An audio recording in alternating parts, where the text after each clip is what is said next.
സച്ചിയുടെയും രേവതിയുടെയും ഇന്നത്തെ കഥയിലേക്ക് സ്വാഗതം.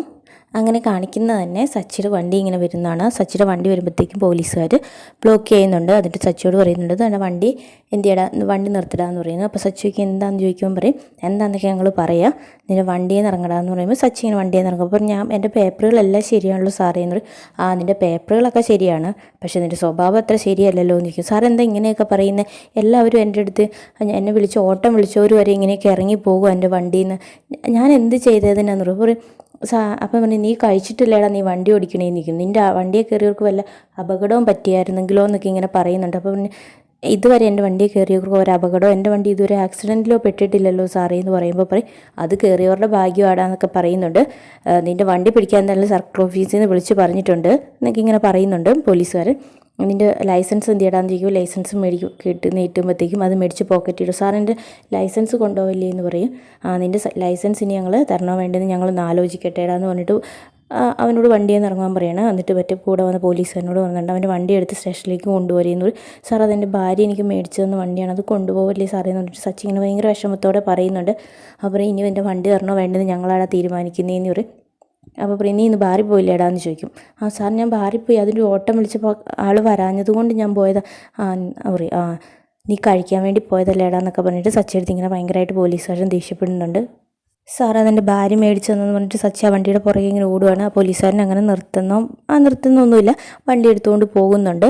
അപ്പോൾ സച്ചി അവിടെ ഭയങ്കരമായിട്ട് വിഷമിച്ചു കഴിഞ്ഞാൽ ഇതറിഞ്ഞ് കഴിഞ്ഞാൽ എൻ്റെ ഭാര്യ എത്ര മാത്രം വിഷമിക്കാറ്, എന്താ ചെയ്തതെന്നൊന്നും സച്ചിക്ക് അപ്പോഴും മനസ്സിലാവുന്നില്ല. അപ്പോൾ പോലീസുകാരൻ പറയുന്നുണ്ട്, അവനെന്താണെന്ന് ഇതുവരെ മനസ്സിലായില്ല, ലോകം മുഴുവൻ അറിഞ്ഞിട്ടുണ്ടെന്ന് പറയും.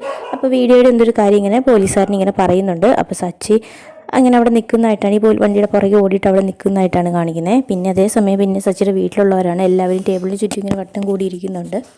ആ സമയത്താണ് രേവതി വരുന്നത്. രേവതി വരുമ്പോഴത്തേക്കും അവരുടെ അമ്മയ്ക്ക് ദേഷ്യം, രേവതി നീ ഇവിടെ വാ എന്ന് പറയും. അപ്പോൾ രേവതി ചെല്ലുമ്പോഴത്തേക്കും ചോദിക്കും, നീയാണല്ലേ അവനെ ഇങ്ങനെ കുടിപ്പിച്ച് ഇങ്ങനെ വഷളാക്കി കളഞ്ഞത്, അതെങ്ങനെയാണ്, നിനക്ക് അവനൊന്ന് നേരെ നടത്താൻ പറ്റുമോ, നിനക്കപ്പോൾ നിൻ്റെ ഇഷ്ടത്തിന് നടക്കാൻ പറ്റത്തില്ലല്ലോ, അതുകൊണ്ട് നീ അവനെ പിന്നെ കുടിപ്പിക്കാൻ തുടങ്ങി, മദ്യപിപ്പിക്കാൻ തുടങ്ങി. പക്ഷേ നേരത്തെ ആയിരുന്നെങ്കിൽ അവന് വണ്ടി ഓടിക്കുന്ന സമയത്തൊന്നും ഇങ്ങനെ കഴിക്കില്ല, നിന്നെ കെട്ടി അന്ന് തുടങ്ങിയത് ഈ വലിയ കഷ്ടകാലം, ഓരോ ദിവസം സമാധാനമില്ല എന്നൊക്കെ പറഞ്ഞ് രേവതി ഇങ്ങനെ കുറേ കുറ്റം പറയാണ്. രേവതി കാരണമാണ് സച്ചി ഇങ്ങനെയൊക്കെ ആയത്, അല്ലെ സച്ചി നല്ല രീതിയിൽ വന്നിന് സച്ചി ഇങ്ങനെ വണ്ടി ഓടിക്കുന്ന സമയത്തൊക്കെ ഇങ്ങനെ കഴിക്കാൻ തുടങ്ങിയത് രേവതി കാരണമെന്ന് പറയും. രേവതിക്ക് പൂക്കച്ചവടം മതി, അതുകൊണ്ടാണ് രേവതി ഇങ്ങനെ നടക്കുന്നത്. സച്ചി അതിൻ്റെ വണ്ടിയുടെ പുറകിൽ എഴുതി വെച്ചിട്ടുണ്ടായിരുന്നല്ലോ 500 മാല കെട്ടിയ സച്ചിയുടെ ഭാര്യ എന്ന്, അത് നേരെ ഇനി നീ തിരുത്തി എഴുതിക്കൊടി എന്നൊക്കെ പറഞ്ഞിട്ടാണ് ഇവരുടെ അമ്മ ഭയങ്കരമായിട്ട് ദേഷ്യപ്പെടുന്നത്.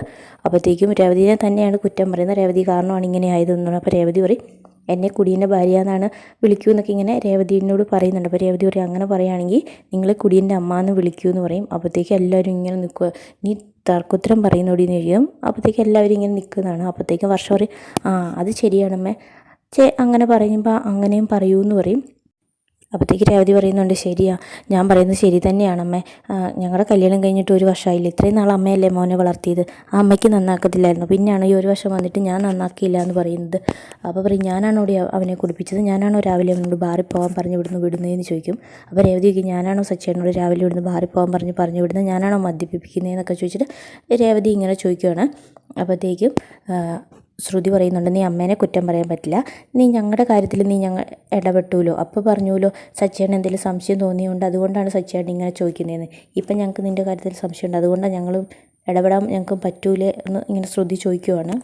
അവരുടെ അമ്മയുടെ ഫോൺ റിങ് ചെയ്യാണ്, അത് വർഷയുടെ അമ്മയാണ് വിളിക്കുന്നത്. അപ്പോൾ പറയുന്നത്, വർഷയുടെ അമ്മ ആണല്ലോ വിളിക്കുന്നതെന്ന് പറയുമ്പോഴത്തേക്കും ഞാൻ എന്ത് പറയും, നാട്ടുകാരുടെ എല്ലാം മുന്നേ ഞാൻ നാണം കിട്ടുമല്ലോ എന്ന് പറയും.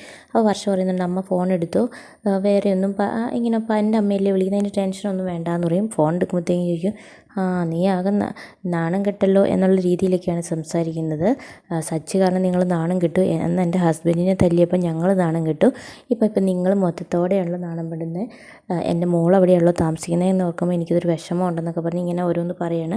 അവനെ മാത്രം കുറ്റം പറഞ്ഞാൽ പോരാ, അവൻ്റെ ഭാര്യയെ കൂടെ കാരണം അവൾ കാരണമാണ് അവനിങ്ങനെ ആയെന്നൊക്കെയാണ് വിളിച്ച് വർഷയുടെ അമ്മ പറയുന്നത്. അപ്പോഴത്തേക്ക് ഇതൊക്കെ കഴിഞ്ഞിട്ട് അപ്പോഴത്തേക്കും വർഷം മേടിച്ചിട്ട് പറയണം, അമ്മ എന്തൊക്കെയാണ് അമ്മയെ പറയുന്നത്, ഇങ്ങനെയൊക്കെയാണോ പറയേണ്ടതെന്ന് ചോദിച്ചപ്പോൾ വർഷം ഫോൺ കട്ട് ചെയ്യുന്നുണ്ട്. അതിന് ശേഷം ഇങ്ങനെ ആകെ വിഷമിച്ചിരിക്കുന്നതാണ് രേവതിനെ കാണിക്കുന്നത്. അപ്പോൾ രേവതിക്ക് നല്ല വിഷമമാകുന്നുണ്ട്. അപ്പോഴത്തേക്കും അവരുടെ അമ്മ ഭയങ്കര കരച്ചിലും ഇവൻ കാരണം എല്ലാവരുടെ മുന്നേ ഞാൻ നാണം കെടുത്തല്ലോ, ഇനി ഞാൻ എന്ത് ചെയ്യും എന്നൊക്കെ പറഞ്ഞ് ഇങ്ങനെ കരയാണ്. അതേസമയം സച്ചി വീട്ടിലേക്ക് വരുവാണ്. അപ്പോൾ സച്ചി തിരിച്ചൊരു ഓട്ടോയിലാണ് വരുന്നത്. ഓട്ടോയിൽ വന്നിട്ട് വണ്ടിക്കൂലിയൊക്കെ കൊടുത്തിട്ട് ഇറങ്ങുന്നുണ്ട്.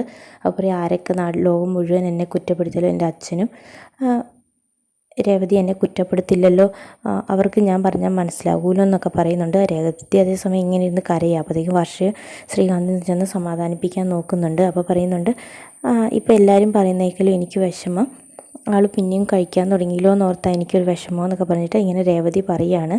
അപ്പോൾ ഇന്നത്തെ എപ്പിസോഡിൽ ഇത്രയാണ് കാണിക്കുന്നത്. ബാക്കി കഥയുമായി നാളെ കാണാം.